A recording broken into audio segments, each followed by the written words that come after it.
Hello student, success coaching classes में आपका स्वागत है। तो आज हम लोग डिस्कस करने वाले हैं क्लास 12 का ज्योग्राफी जो आर्ट्स का है और 10 फरवरी का आपका एग्जाम होने वाला है। तो इसमें हम लोग 2017 और 2018 में जेक के द्वारा 2 नंबर और 3 नंबर में जो सवाल पूछा गया है तो वो आपको बताने वाले हैं। वीडियो बहुत ही ज़्यादा आपके लिए इंपॉर्टेंट होने वाला है, वीडियो को स्किप करने की गलती मत करिएगा। इसी तरीक़े से और भी अगर टोटल वीडियो देखना है तो वीडियो में आपको प्लेलिस्ट ज़रूर मिलेगा, प्लेलिस्ट जाकर आप सभी वीडियो को देख सकते हैं। तो आज हम लोग देखने वाले हैं इस वीडियो में क्वेश्चन नंबर 15 से देखने वाले हैं। इससे पहला वाला वीडियो में क्वेश्चन नंबर 1 से लेकर 14 तक डिस्कस कर चुके हैं। तो आज हम लोग 15 से देखने वाले हैं।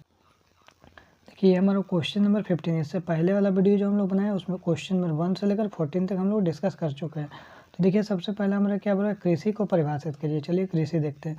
कृषि वह प्राथमिक गतिविधि है जिसमें फसलों को उगाना, पशुधन का पालन करना, पालन पोषण करना और मछली पकड़ना शामिल है। यह मानव सभ्यता का क्या नींव है, बेस है, जो भोजन, फाइबर और अन्य आवश्यक उत्पादों को उत्पादन करता है। ठीक है, ये हमारा क्या हो जाएगा, एग्रीकल्चर कृषि हो जाएगा। आगे देखते हैं क्वेश्चन नंबर 16 क्या बोल रहा है, जो मानव विकास सूचकांक की गणना किन घटकों से की जाती है। तो चलिए हम लोग देखते हैं मानव विकास सूचकांक की जो गणना है मुख्य 3 प्रमुख घटकों से मिलाकर किया जाता है। सबसे पहले हम लोग देखेंगे जीवन प्रत्याशा देखेंगे। ठीक है, जन्म के समय औसतन जीवन काल।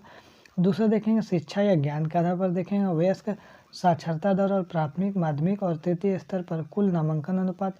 और तीसरा हम लोग देखेंगे प्रति व्यक्ति आय जीवन स्तर, क्रय शक्ति क्षमता और के आधार पर सकल राष्ट्रीय आय हम इसको चेक करेंगे। नेक्स्ट सवाल क्या बोल रहा है, जनसंख्या घनत्व किसे कहते हैं। तो ध्यान रखिएगा, जनसंख्या घनत्व किसी विशेष क्षेत्र में, क्या बोल रहा है, कोई विशेष क्षेत्र में प्रति वर्ग किलोमीटर रहने वाले व्यक्तियों की औसत जनसंख्या को या औसत संख्या को हम लोग जनसंख्या घनत्व बोलते हैं। यह किसी क्षेत्र में जनसंख्या वितरण की सघनता को मापने का एक तरीका है। ठीक है, जहाँ इसको हम लोग क्या बोलते हैं, जनसंख्या घनत्व बोलते हैं। नेक्स्ट सवाल क्या बोल रहा है, बागानी खेती एवं फसलों की खेती में क्या अंतर है। देखिए यहाँ लिखेंगे बागानी खेती और सामान्य फसल खेती में मुख्य अंतर है। सबसे पहला पैमाना, बागानी खेती बड़े पैमाने पर की जाती है जबकि सामान्य फसल खेती छोटे या मध्यम पैमाने पर हो सकती है।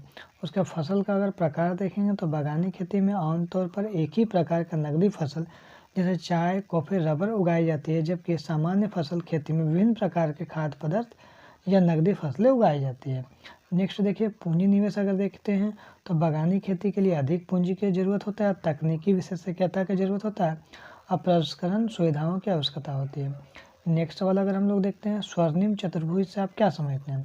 तो देखिएगा स्वर्णिम चतुर्भुज भारत का एक प्रमुख राष्ट्रीय राजमार्ग नेटवर्क है जो देश के 4 बड़े महानगर जैसे दिल्ली, मुंबई, चेन्नई और कोलकाता को जोड़ता है। यह परियोजना भारत के परिवहन दक्षता और आर्थिक विकास को बढ़ावा देने की शुरुआत की गई है। नेक्स्ट सवाल अगर हम लोग देखते हैं भूख एवं कुपोषण में क्या अंतर है। तो ध्यान रखिएगा, भूख देखिए यह भोजन की कमी के कारण होने वाले एक शारीरिक सनसनी की स्थिति है। यह अपर्याप्त कैलोरी सेवन से संबंधित है। लेकिन कुपोषण हमारा क्या है, तो कुपोषण एक व्यापक शब्द है जिसमें पोषक तत्वों की कमी होता है। कम पोषण या फिर अधिक पोषण दोनों शामिल है। इसमें आवश्यक विटामिन, खनिज, प्रोटीन या अन्य पोषक तत्वों की कमी हो सकती है, भले ही कैलोरी पर्याप्त मात्रा में क्यों न मिल रहा हो। ठीक है, दोनों में अंतर क्लियर हो गया। देखिए किन कच्चे माल पर आधारित उद्योग के उदाहरण बताइए। मैंने कोई भी 2 कच्चे माल पर आधारित उद्योग के नाम बताइए। तो सबसे पहले हम लोग लिखेंगे कच्चे माल पर आधारित उद्योग। ठीक है, तो कच्चे माल पर आधारित उद्योग के 2 उदाहरण, सबसे पहले लिखेंगे कृषि आधारित उद्योग जैसे चीनी मिल या कपड़ा उद्योग जो गन्ना या कपास जैसे कृषि उत्पादों को उपयोग करते हैं, तो कृषि आधारित उद्योग हो गया। दूसरा हमारा खनिज आधारित उद्योग जैसे लोहा और इस्पात उद्योग, सीमेंट उद्योग, लौह अयस्क उद्योग, चूना पत्थर या अन्य खनिज का उपयोग होता है। नेक्स्ट सवाल क्या बोल रहा है, स्वेज नहर और पनामा नहर की तुलना करिए। तो देखिए यहाँ क्या लिखेंगे, स्वेज नहर, पनामा नहर दोनों ही महत्वपूर्ण मानव निर्मित जल मार्ग है, लेकिन उनकी भौगोलिक स्थिति और संचालन में अंतर है। क्या लिखेंगे, भौगोलिक स्थिति क्या है, तो स्वेज नहर मिस्र में है और भूमध्य सागर को लाल सागर से जोड़ता है। पनामा नहर जो है पनामा में है और अटलांटिक महासागर को प्रशांत महासागर से जोड़ने का काम करता है। संचालन देखिएगा तो स्वेज नहर एक समतल जलमार्ग है, जबकि पनामा नहर में जहाज़ों के विभिन्न जल स्तरों से गुजरने के लिए लॉक या ताले प्रणाली का उपयोग किया जाता है। मानव भूगोल विषय वस्तु एवं क्षेत्र की वर्णन करें। तो लिखेंगे मानव भूगोल भूगोल की वह शाखा है जो मानव समाज और पृथ्वी की सतह के बीच संबंधों का अध्ययन करता है। ये हमारा क्या हो जाएगा, मानव भूगोल। जब आपको आएगा तो इतना से इतना तक आप लिख दीजिएगा, ठीक है। उसके आगे लिखेंगे विषय वस्तु। देखिए तो इसमें जनसंख्या, बस्तियाँ, आर्थिक गतिविधियाँ, परिवहन, राजनीतिक भूगोल शामिल है, ठीक है।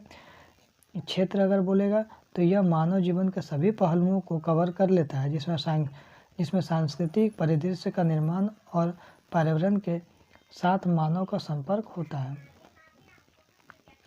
ठीक है, आगे क्या बोल रहा है, संसार में गेहूं के उत्पादन एवं वितरण का वर्णन करें। ठीक है, यहाँ पर वर्णन होगा, ठीक है। तो लिखेंगे गेहूं विश्व का सबसे प्रमुख खाद्य फसल है जिसका उत्पादन और वितरण कई कारकों पर निर्भर करता है। सबसे पहले उत्पादन, तो चीन, भारत, रूस और संयुक्त राज्य अमेरिका में प्रमुख उत्पादक देश है। वितरण, गेहूं का उत्पादन मुख्य रूप से समशीतोष्ण क्षेत्रों में होता है जहाँ ठंडी सर्दियाँ और गर्मियाँ होती हैं। तो क्वेश्चन क्या बोल रहा है 25 नंबर में, यहाँ पर भारत में जनसंख्या का वितरण बहुत असमान, मतलब बोले भारत में जनसंख्या कहीं ज़्यादा और कहीं कम क्यों है, इसके बारे में आपको बताना है। यहाँ पर वितरण होगा, ठीक है। देखिए सबसे पहले लिखेंगे भारत में जनसंख्या का वितरण जो है भौगोलिक कारण, क्या होता है, भौगोलिक, आर्थिक और ऐतिहासिक कारकों के कारण बहुत असमान है, कहीं ज़्यादा और कहीं कम है। तो देखिए यहाँ सबसे पहले लिखेंगे भौगोलिक कारक। भौगोलिक कारक में क्या लिखेंगे, उत्तरी मैदान, डेल्टा क्षेत्र और तटीय मैदानों में समतल भूमि जहाँ पे होगा तो पानी की उपलब्धता होगा, वहाँ पर क्या होगा, उच्च जनसंख्या घनत्व होगा, ठीक है। जहाँ समतल भूमि होगा, पानी का सुविधा होगा, वहाँ क्या होगा, उच्च आपका जनसंख्या घनत्व होगा, मतलब ज़्यादा जनसंख्या होगा। दूसरा पॉइंट लिखेंगे जलवायु और स्थलाकृति, जहाँ पर पहाड़ी इलाका हो, शुष्क और ठंडे क्षेत्र जैसे हिमालय हो, थार मरुस्थल और पूर्वोत्तर के कुछ हिस्सों में जनसंख्या क्या होगा, कम होगा। नेक्स्ट यहाँ पर क्या बोल रहा है, आर्थिक कारक। यहाँ आर्थिक कारक क्या, औद्योगिक क्षेत्रों और शहरी केंद्रों में रोजगार के अवसर के कारण बड़ी आबादी निवास करती है, ठीक है। तो इसमें आपको याद रखें कि एग्जाम के लिए बहुत ही ज़्यादा आपके लिए इम्पोर्टेंट होने वाला है। तो यदि वीडियो हमारा आपको अच्छा लगे तो लाइक शेयर एंड सब्सक्राइब जरूर करें। फिर मिलते हैं हम लोग नेक्स्ट वीडियो में। Thank you so much.